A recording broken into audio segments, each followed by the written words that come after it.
Congress party కుటుంబ సభ్యులందరికీ,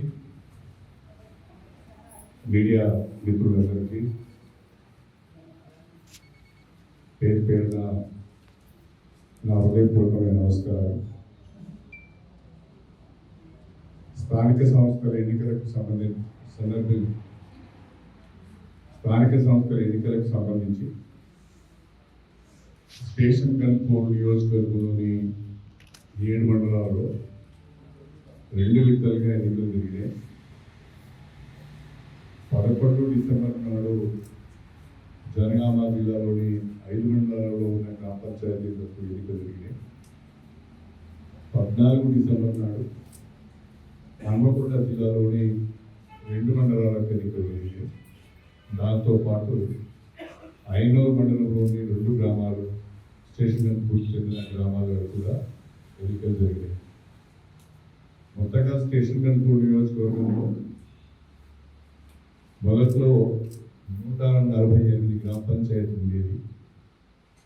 ఈ 148 గ్రామ పంచాయతీలలో 2 గ్రామ పంచాయతీలు రాంపూర్, మెడ్చెర్ల మున్సిపల్ కార్పొరేషన్లోకి వెళ్ళాయి.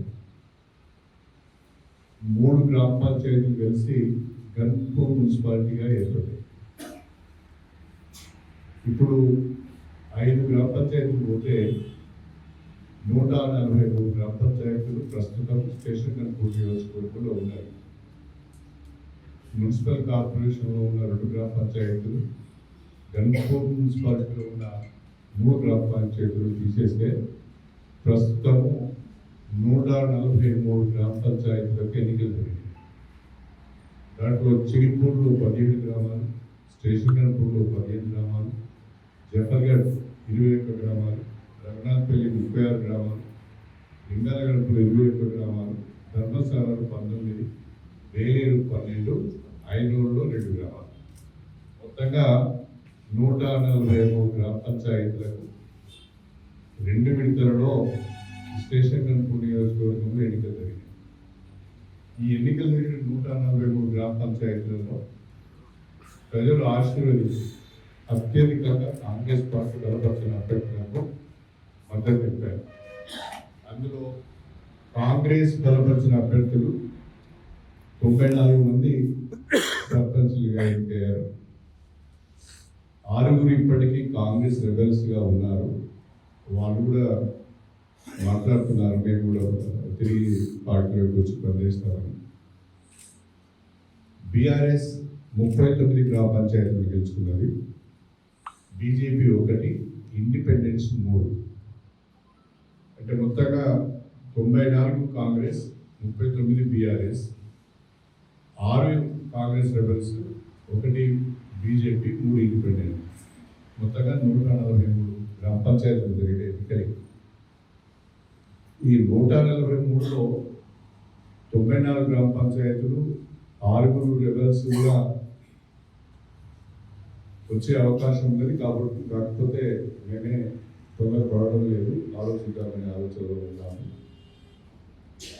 దాదాపుగా 94 + 6 అనుకుంటే 100 గ్రామ పంచాయతీలలో కాంగ్రెస్ పార్టీ బలపరిచిన లేదా కాంగ్రెస్ పార్టీ రెబెల్స్ గెలవడం జరిగింది. 143లో 100 గ్రామాలు కాంగ్రెస్ పార్టీకి అనుకూలంగా రావడం అంటే ఇది చాలా గొప్ప విజయము అని చెప్పి నేను భావిస్తున్నాను. కాంగ్రెస్ పార్టీ కుటుంబ సభ్యులందరూ 1-2 దిక్కుల కొంత పొరపాటు చేశారు. కానీ by and large Congress party నాయకులు, కార్యకర్తలందరూ కూడా పార్టీ లైన్స్ కట్టుబడి పార్టీ ప్రకటించిన అభ్యర్థులను గెలిపించుకోవడానికి కృషి చేశారు. వారికి కూడా ప్రత్యేకమైన ధన్యవాదాలు చెప్తున్నాను. నియోజకవర్గ ప్రజలకు, కాంగ్రెస్ పార్టీ కుటుంబ సభ్యులందరికీ కూడా నేను హృదయపూర్వకంగా కృతజ్ఞతలు తెలియజేసుకుంటున్నాను. ఇంత భారీ మెజారిటీ మీ ఆశీర్వాదం వల్ల సాధ్యమైంది, మీ ప్రయత్నం వల్ల సాధ్యమైంది అనేది నేను ఈ సందర్భంగా చెప్పవచ్చు.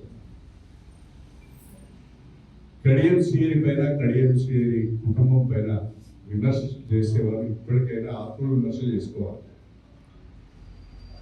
ఎమ్మెల్యే ఎన్నికలప్పుడు తీవ్ర పదజాలంతో దూషించారు. ఎంపీ ఎన్నికలప్పుడు కూడా అదే రకమైన ధోరణి అవలంబించారు, గ్రామ పంచాయతీ ఎన్నికలు కూడా అదే రకమైన ధోరణి అవలంబించారు. కానీ ఎమ్మెల్యే ఎన్నికలప్పుడు కానీ, ఎంపీ ఎన్నికలప్పుడు కానీ, గ్రామ పంచాయతీ ఎన్నికలప్పుడు కానీ నియోజకవర్గ ప్రజలు టీఎంసీ నాయకత్వం పట్ల ఒక నమ్మకంతో, కాంగ్రెస్ ప్రభుత్వం పట్ల ఒక నమ్మకంతో ఓటేసి మెజారిటీ సర్పంచులు గెలిపించారని చెప్పడంలో ఎలాంటి సందేహం లేదు. కాబట్టి ఇప్పటికైనా బీఆర్ఎస్ నాయకులు ఆత్మవిమర్శ చేసుకోవాలి. పల్లారాజేశ్వర రెడ్డి గారు తాను ఒక శుద్ధపూస లెక్క మాట్లాడుతున్నారు, తాను నిజాయితీ పరుడని మాట్లాడుతున్నారు. కేసీఆర్ పంచన చేరి 100 కోట్ల ఆస్తులను కూడగట్టి ఇవాళ ఒక యూనివర్సిటీని పెట్టుకొని, ఒక మెడికల్ కాలేజ్ పెట్టుకొని, ఒక ఇంజనీరింగ్ కాలేజ్ పెట్టుకొని అలాంటి ప్రభుత్వం యొక్క అండతో ఆస్తులు కూడగట్టుకొని ఆయన ఈరోజు శుద్ధపూస లెక్క మాట్లాడతారు.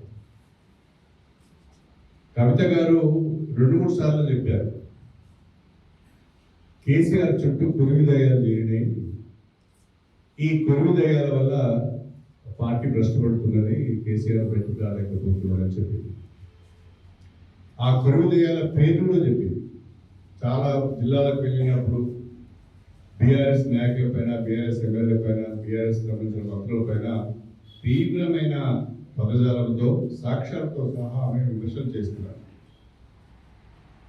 ఆ కొరివి దయ్యాలలో పల్లారాజేశ్వర రెడ్డి కూడా ఒక పెద్ద కొరివి దయ్యం అని ఆమె చెప్పింది.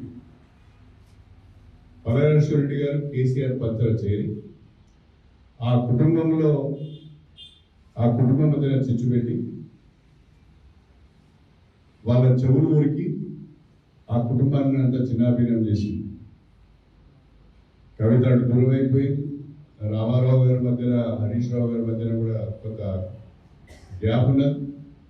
వీటన్నిటికీ కారణం ఈయన మనుగడ కొరకు పార్టీని భ్రష్టు పట్టించాడు. చివరికి కల్వకుంట్ల కుటుంబాన్ని కూడా భ్రష్టు పట్టించాడు. ఆయన ఇక్కడ వచ్చి నీతి వాక్యాలు మాట్లాడతాడు, శుద్ధపూస లెక్క మాట్లాడతాడు, నిజాయితీ పరుల లెక్క మోజు కొడతాడు.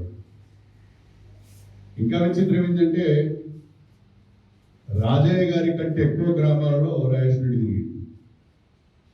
కారణం ఏం చెప్తారంటే, నాకు తెలిసింది ఏంటంటే రాజయ్య గారు తిరిగితే ఓట్లు రావు, పల్లారాజేశ్వర రెడ్డి గారు వస్తే ఓట్లు వస్తాయి, నీ డబ్బులు వస్తాయి అనే దాని మీద నిలబడ్డ క్యాండిడేట్లు కానీ, అక్కడ ఉన్న గ్రామ శాఖలు కానీ ఆయన నమ్మన్నాయని తెలిసింది. మరి రాజయ్య గారు ఏం చేయాలి? గ్రామ పంచాయతీ ఎన్నికలలో వస్తేనే ఓట్లు పడకపోతే రేపు ఉప ఎన్నికలు వస్తే రాజయ్య గారి అభ్యర్థి అయితే మరి పరిస్థితి ఏంటి అంటే, రాజయ్య గారిని టోటల్గా పల్లారాజేశ్వర రెడ్డి కావాలని జీరో చేస్తున్నారు. పల్లారాజేశ్వర రెడ్డి గారు ప్రణాళికాబద్ధంగా రాజయ్యను గ్రామ పంచాయతీ ఎన్నికలు జీరో చేసి తానే అన్ని గ్రామాల్లో తిరిగి రాజయ్య గారు గ్రామాలకు వస్తే ఓట్లు పడాయని ప్రచారం చేసి రాజయ్యకు భవిష్యత్తు లేకుండా చేస్తున్నాడు పల్లారాజేశ్వర. ఇంకా చెప్పాలంటే పెద్ద పెద్ద గ్రామాలు కూడా కాంగ్రెస్ పార్టీకే వచ్చాయి. ఇవాళ ధర్మసాగర్ కానీ, నారాయణగిరి కానీ, ముప్పారం కానీ, పెద్దపల్లి, వేలేరు, అదేవిధంగా ఇక్కడ మల్కాపూర్ కానీ, పల్లగుట్ట, ఇక్కడ ఇప్పగూడెము, తాటికొండ, రణపల్లిలో కంచరపల్లి, లింగానగర్పూర్లో కుందారం, నెల్లూరులో పెద్ద పెద్ద గ్రామాలన్నీ కూడా కాంగ్రెస్ పార్టీ ఖాతాలోకే వచ్చాయి. కొన్ని చిన్న చిన్న గ్రామ పంచాయతీలు 500 ఓట్లకు తక్కువ ఉన్న గ్రామ పంచాయతీలలో కొంత బీఆర్ఎస్కు అనుకూలంగా వచ్చాయి. పెద్ద పెద్ద గ్రామ పంచాయతీలు అన్నీ కూడా మాకే వచ్చాయి. ప్రధానంగా జఫరేట్ మేజర్ కూడా కాంగ్రెస్ ప్రభుత్వం కిందనే ఉంది. కాకపోతే మేము దాన్ని మా అకౌంట్లో వేసుకోవడం లేదు, ఇంకా ఎందుకంటే మేము మాట్లాడలేదు కాబట్టి వేసుకోవడం లేదు. అది తర్వాత అయితే మొత్తంగా భారీ మెజారిటీ కట్టబెట్టిన నియోజకవర్గ ప్రజలకు కాంగ్రెస్ పార్టీ తరఫున హృదయపూర్వకమైన ధన్యవాదాలు తెలుపుకుంటున్నాం. మా బాధ్యత మరింత పెరిగింది కాబట్టి ఇంకా జాగ్రత్తగా పనిచేస్తాం. నియోజకవర్గ అభివృద్ధి కొరకు, నియోజకవర్గ సమస్యల పరిష్కారం కొరకు మరింత పట్టుదలతో పనిచేయడం జరుగుతుంది అని చెప్పి నేను ఈ సందర్భంగా తెలియజేస్తున్నాను. అయితే గ్రామ పంచాయతీ ఎన్నికలలో విపరీతమైన ధోరణిలో ఒకవైపు రాజయ్య గారు, మరొక వైపు పల్ల నాగేశ్వర రెడ్డి గారు గ్రామాల్లో ప్రచారం చేస్తూ చాలా చాలా దిగజారి మాట్లాడి వ్యక్తిగతమైన దూషణలు దిగి వ్యక్తిగతమైన ఆరోపణలు దిగారు. ఎన్ని రకాలుగా మాట్లాడాలో అన్ని రకాలుగా మాట్లాడడం జరిగింది. ఎంత నీచ స్థాయికి దిగజారి మాట్లాడారో అవన్నీ మీడియా మిత్రులకు తెలుసు. వాటిని మళ్ళీ తిరిగి చెప్పవలసిన అవసరం లేదు. పల్లనాగేశ్వర రెడ్డి గారు తానే గన్పూర్ ఇన్ఛార్జ్ అయినట్టుగా, తానే గన్పూర్ ఎమ్మెల్యే అయినట్టుగా చాలా గ్రామాలలో తిరిగినాయి. అదే కాకుండా పెద్ద ఎత్తున పెట్టుబడులు పెట్టింది. ఎందుకంటే కోట్ల రూపాయల ఆస్తులు ఉన్నాయి కాబట్టి పెద్ద ఎత్తున గన్పూర్ నిలబడ్డ బీఆర్ఎస్ అభ్యర్థులకు కూడా పెట్టుబడులు పెట్టింది. విచిత్రం ఏంటంటే చాలా గ్రామాల్లో బీఆర్ఎస్ థర్డ్ ప్లేస్ కాదు, డిక్లరేట్లు రాదు. చాలా గ్రామాలలో పిప్పగూడెం లాంటి గ్రామం కావచ్చు, ధర్మసాగర్ లాంటి గ్రామం కావచ్చు, వేలేరు లాంటి గ్రామం కావచ్చు, కొన్ని గ్రామాలనైతే అసలు వాళ్ళు ఉనికి లేదు. అంత పెద్ద పెద్ద గ్రామాలలో కనీసం వాళ్ళు పోటీ ఇవ్వలేకపోయారు. థర్డ్ ప్లేస్ లేదు కాదు కదా, ఫోర్త్ ప్లేస్ కూడా లేదు, ఈ పాయింట్ కూడా రాలేదు. అసలు వాళ్ళు పోటీలే లేరు ఒక మాటలో చెప్పాలి అంటే. ఆ రకంగా వాళ్ళు అటు రాజయ్య గారు కానీ ఇటు రాయచూరి గారు కానీ విపరీతమైన ధోరణిని అవలంబించి నీచ స్థాయికి దిగజారి విమర్శలు చేసిన విజ్ఞులైన రాజకీయ పరిపక్వత కలిగిన స్టేషన్ వెంపూర్ నియోజకవర్గాలు పట్టించుకోలేదు. దానికి ప్రధానమైన కారణం ఏంటంటే ప్రజలు 2 సంవత్సరాల కాంగ్రెస్ ప్రభుత్వ పనితీరు పట్ల సంతృప్తిగా ఉన్నారు. అదేవిధంగా 2 సంవత్సరాలుగా స్థానిక ఎమ్మెల్యే కడియం శ్రీని చేస్తున్న అభివృద్ధి పట్ల కూడా సంతృప్తిగా ఉన్నారు. పిల్లలు లేస్తే నన్ను ఇప్పుడు కాదు, అసలు పార్టీలో నీ పైన ఏం జరుగుతుందో ఒకసారి ఆలోచించుకో. ప్రతిరోజు ప్రెస్ మీటింగ్ పెట్టి కడియం శ్రీని తిట్టినంత మాత్రాన నువ్వు లీడర్ కాలేవు, ప్రజలు నిన్ను సమర్థించారు. కాకపోతే నీ పార్టీలో ఏం జరుగుతున్నది, నీ ఎంట ఉన్న వాళ్ళు నేను ఏం చేస్తున్నావు, నేను పొందబెడుతున్నావు అనే విషయాన్ని నువ్వు మర్చిపోతున్నావు. ఇది గమనించాలని చెప్పినట్టు కోరుతున్నాను. కాంగ్రెస్ ప్రభుత్వముకు సంబంధించినంత వరకు ఈ నియోజకవర్గంలో ఇప్పటికే 1400 కోట్ల రూపాయల నిధులు తీసుకొచ్చాం. ఆ 1400 కోట్ల నిధులకు సంబంధించిన కొన్ని పనులు జరుగుతున్నాయి. మిగతా పనుల త్వరలో టెండర్లు పిలిచి వాటిని కూడా ప్రారంభించడం జరుగుతుంది. యంగ్ ఇండియా ఇంటిగ్రేటెడ్ స్కూల్కి సంబంధించిన టెండర్ పూర్తి అయింది, అగ్రిమెంట్ కూడా అయింది. వారం 10 రోజుల్లో కోణాచలం దగ్గర యంగ్ ఇండియా ఇంటిగ్రేటెడ్ స్కూల్ పనులకు భూమి పూజ కూడా చేయడం జరుగుతుంది అని చెప్పి సందర్భంగా తెలియజేస్తాం.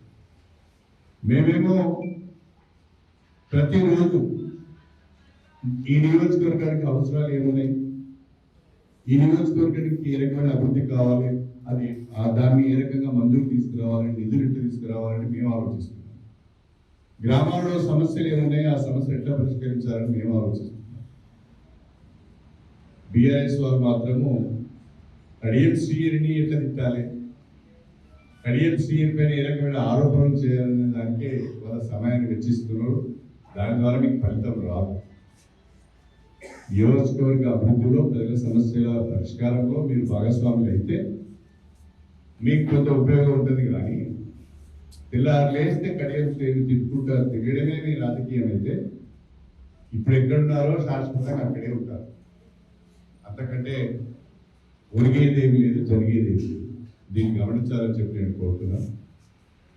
అదేవిధంగా మరొకసారి మా నియోజకవర్గ ప్రజలకు, మా నియోజకవర్గంలో ఉన్న కాంగ్రెస్ పార్టీ కుటుంబ సభ్యులందరికీ పేరు పేరుగా ఇంత మంచి ఫలితాలు అందించేందుకు ధన్యవాదాలు తెలుపుకుంటూ, కొన్ని గ్రామాలలో అయితే 1000కి పైన మెజారిటీ వచ్చింది. కొన్ని గ్రామాలలో 1000కి పైన మెజారిటీ వచ్చింది. ఇప్పుడు కూడా మీ అందరికీ తెలుసు, ఒక సమస్యాత్మకమైన ఊరు ఒకప్పుడు, కానీ ఇవాళ ఊరంతా ఏకదాటి పైకి వచ్చి 1400 పైచీలకు ఓట్ల మెజారిటీ వచ్చింది. నవిలిగొండ 1000 ఓట్ల మెజారిటీ వచ్చింది. కంచనపల్లి 1000 ఓట్ల మెజారిటీ వచ్చింది. నెల్లూరులో 1000 ఓట్ల మెజారిటీ వచ్చింది. ఎక్కడ పెద్ద పెద్ద గ్రామాలలో బ్రహ్మాండమైన మెజారిటీతోనే కాంగ్రెస్ పార్టీ బలపరిచిన అభ్యర్థులు గెలిచారంటే ఇది ప్రజలకు కాంగ్రెస్ ప్రభుత్వం పైన ఎమ్మెల్యే కడియన్స్ పైన ఉన్న విశ్వాసం అని చెప్పడంలో నాకు ఎలాంటి సందేహం లేదు. ప్రజల యొక్క నమ్మకాన్ని, ప్రజల యొక్క విశ్వాసాన్ని కాపాడుకునే విధంగా నూతనంగా గెలిచిన సర్పంచులు అందరితో కలిసి ఈ నియోజకవర్గాన్ని, ఈ నియోజకవర్గం గ్రామాలను మరింత అభివృద్ధి చేసే దిశగా మా కార్యక్రమం ఉంటుంది. అదేవిధంగా నూతనంగా ఎన్నికైన మా సర్పంచులందరినీ కూడా గౌరవంగా సన్మానించుకోవాలని అనుకుంటున్నాం. ఈ నెల 18వ తారీఖున ఉదయం 10 గంటలకు నిడిగొండలోని సత్యసాయి కన్వెన్షన్ సెంటర్లో నూతనంగా ఏర్పడిన సర్పంచులతో సమావేశం పెడుతున్నాం. ఆ సమావేశంలో మా సర్పంచులందరినీ గౌరవించుకుంటాం. వాళ్ళకు మార్గనిర్దేశం కూడా చేయడం జరుగుతుంది. ఏ రకంగా ప్రజలతో ఉండాలి, ఏ రకంగా అభివృద్ధి కార్యక్రమాలు చేయాలనే విషయాలు కూడా వాళ్ళకు వివరించడం జరుగుతుంది అని చెప్పి ఈ సందర్భంగా తెలియజేసుకుంటూ మీ అందరి దగ్గర సెలవు తీసుకుంటున్నాను. అందరికీ నమస్కారం. Local to global news at your finger tips. మీ చేతిలో ఒక ఆయుధం. Download Raw TV app. Media legend Ravi Prakash is back.